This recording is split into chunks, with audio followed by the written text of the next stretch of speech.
If God wants us to trust him, then why does it seem like he makes it so incredibly difficult to do so? This is a question that someone sent me, and I think it's a valid one because you would think if you want someone to trust you, there would be a better way than sending them letters through strangers from all over the world over thousands of years. Or if you wanted someone to know that you loved them, you would think there would be a better way than subjecting them to a life of disappointment and then the very few things that they actually enjoy doing, making those things against the rules. And the truth is, from a human perspective, these arguments all make perfect sense. The problem is that God is not human, he is spirit. And even though we're born as humans, God's intention for us is that we would also be born again as spirit, which means that when we address these types of questions and these types of thoughts, we have to address them through spiritual eyes instead of natural eyes. So let's get into it. Now, to answer this question, we first have to look at the questions behind the question, which is 1, why does God care if we trust him? And 2, what exactly does he want us to trust him about? Now, we find the answer in the book of Ephesians. It says that God created us in love before the foundations of the universe for his good pleasure and purpose, that we would be his sons. And so we were created in love to be his sons. Now, for a relationship to be based in love, we must meet one crucial condition. It cannot be forced. Otherwise, the relationship will be based on obligation, coercion, or control instead of love. Now, how do we know this?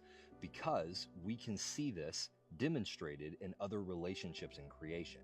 If you look at the angels, they were created to be servants. So the basis of their relationship is obligation, and it's maintained by fear and punishment. The same is true of material creation. It was created to obey. And you see this in the book of Job, where it says that I said to the waves, or where were you when I said to the waves, this is your boundary, you will go no further. So the basis of the relationship for the material creation is control, and it's maintained through programming. But God didn't want that kind of relationship with us. He wanted a relationship based in love, which means the rules are different. And it also means that we're unique in creation, because where the servant is obligated to do the master's bidding and the material is controlled by the master's programming, we are neither obligated or controlled. Instead, God chose to present us with the evidence of his love and then give us the option to choose. Or you could put it another way, that our relationship is based in consent while other relationships are based in compulsion. So returning to our two questions, why does God want us to trust him? And what does he want us to trust him about? The answer is, he wants us to trust him because without trust, we cannot have a relationship based in love. And what he wants us to trust him about is that he loves us so that we will choose to engage him in that relationship. There's just one problem. In order for us to trust him in either of these things, we would need 3 things. First, we would need a proper definition of love, or a correct definition of love. Second, we would need evidence that he actually loves us. And third, we would need a certainty that we were not somehow programmed to choose him, but rather we're actually choosing out of a genuine desire to be in that relationship with him.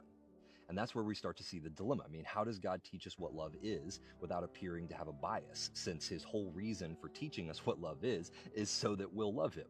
Or how does he demonstrate love to us in a way where we can actually trust his motives? And then lastly, how could we ever trust that we are actually choosing him when our power imbalance is so extreme that he could literally code it into our DNA to choose him and we'd never be the wiser? And the answer is actually found in reversing the order. So let me show you how this works. So in order to trust that we're not being manipulated, we would first have to have the ability to choose the opposite of him, and we would need to be able to do so in an unlimited fashion, right? So that way, nobody could ever make the argument that he manipulated the options available to us so that we would choose him, right? He didn't narrow the funnel where all of the options that we had were so bad that basically the only real option was to choose him. So we had to have the ability to choose to an unlimited extent the opposite of him so that no one could make that accusation of manipulating the funnel to drive us to him, for lack of a better word. And we see how he solved that problem in the beginning through the Garden of Eden. He gave us the option to learn what love is directly from him, or to discover it through testing the knowledge of good and evil. And to ensure that we had absolute autonomy, he allowed us to experience the maximum consequence for our actions, because if you don't allow a person to experience the full consequence for their action, then you actually destroy the value of their autonomy or the value of their decision making. Then, when we chose testing, he endured with us while we tested literally every form of evil to the maximum possible extent within this physical realm. And then finally, when we had filled the earth with evil and all come under guilt for violating God's laws, he demonstrated the purity of his motives by subjecting himself to our highest form of cruelty in order to save us, which reveals that his love is genuine and that his motives are pure. Because if he had the power and the intelligence to force us, and he chose not to do that, but rather he chose coming down to our level, allowing us to treat him however we pleased, and all of that so that we could see the extent to which he is willing to go in order to demonstrate his love. Which brings us to our final dilemma of how can we recognize all of these demonstrations of love if we have an incorrect definition of love? And how do we get to the correct definition of love if the person who's supposed to be the source of that definition has an inherent bias for giving it to us? Now, this to me is the genius of God, because the way he did it is that he allowed us to learn through antithesis. He gave us the choice to learn directly from him so that we weren't forced to learn it through experiencing evil, which is the antithesis, because that wouldn't have been loving. But then, when we chose to learn by experience, he actually allowed us to learn through antithesis so that we could trust that the definition of love isn't being manipulated, since by our own experience, we have the basis of comparison. Essentially, by allowing us to learn what evil was by experience, it gave us a basis of comparison so that when we encountered God, who is the opposite of evil, we would be able to evaluate from our own experiences that the thing that he's bringing to us seems better than the thing that we've been experiencing.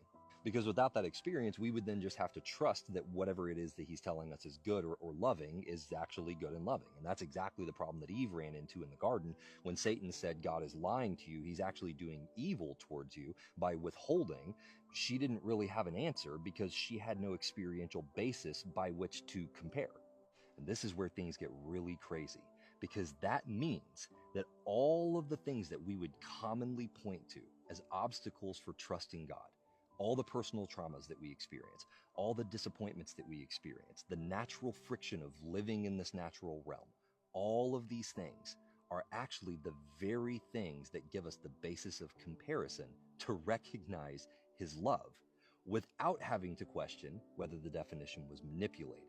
And when you put all three of these things together, the definition of love being the opposite of evil, the ability to trust God's motives towards us through Jesus' sacrifice, and the confidence that our choices are not being manipulated due to the existence of others choosing the opposite of God and the allowance of those choices to reach their absolute extreme, we are left with an unassailable argument that we can trust God to teach us about a reality beyond our own.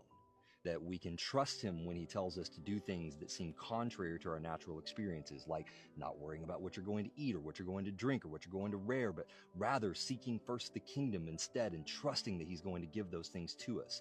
Or when he says that he's loving us by not allowing us to take possession of things that we want because we're not ready yet. Or he prevents us from pursuing passions that we think are going to make us happy because they're going to make our flesh happy, but ultimately will destroy our soul. We can trust him when he allows us to experience difficulty as discipline so that our character is prepared and can withstand temptation instead of drawing us away from him, which is literally the most loving thing that he can do because he is the absolute source of good. And so when we experience difficulty and that difficulty drives us away from him, it actually drives us away from the very thing that can heal us after the experience has built up our character. All of this is why I believe it feels like God is making it hard to trust him. It's not because that's true. It's actually because we don't understand the relationship that he wants to have with us and the conditions that are required for that relationship to exist. But when we get this understanding, when we get this revelation, we actually begin to perceive those obstacles as the very things that make him trustworthy.